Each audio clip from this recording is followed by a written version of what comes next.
In this report, we've looked at how conducive the policy frameworks and the economic frameworks are for wind energy in a number of key countries of Central and Eastern Europe. Looking at places like Poland, like the Balkan states, Romania, Bulgaria, and even outside the European Union in Turkey and the Ukraine, which have huge wind energy potentials. Turkey has the ambition of increasing its energy potential from wind from renewables to up to 30%. The status of wind energy markets, traditional wind energy markets these days is tough. The opportunity that emerging markets represents for the wind industry in emerging markets is very significant. Certainly Central and Eastern Europe are attractive markets. The difficulty to obtain right now financing on the market because we have a new enacted law, the Energy and Gas Law, which was enacted last year in July, which prohibit the electricity producers, all the electricity producers, to sell the electricity through bilateral agreements freely negotiated. The challenges in the emerging markets are still present, for example, because it's depending on the subsidizing scheme in each country. And as we know, there are different schemes in place for the time being, and maybe we have to elaborate on them a little bit.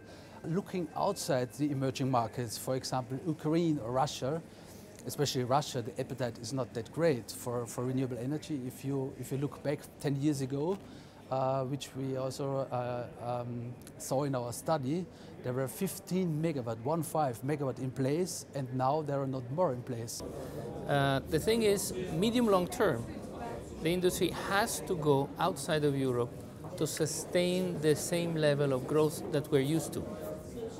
The European Wind Energy Association's new report, Eastern Winds, shows that there's a number of countries in Eastern, Central and Southeastern Europe where wind power is growing very substantially.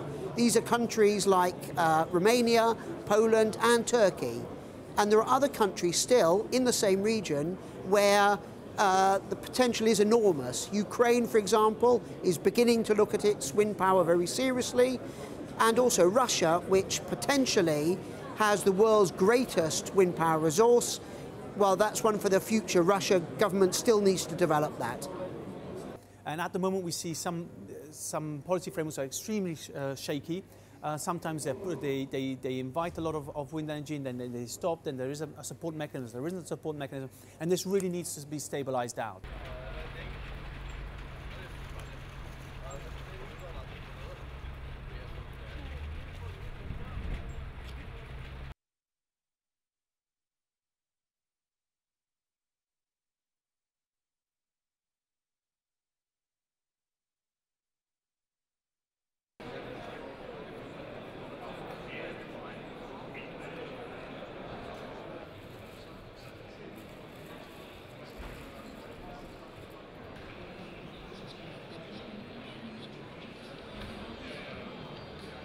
Issues like noise and health, visual impact, and wildlife are often debated when discussing wind energy.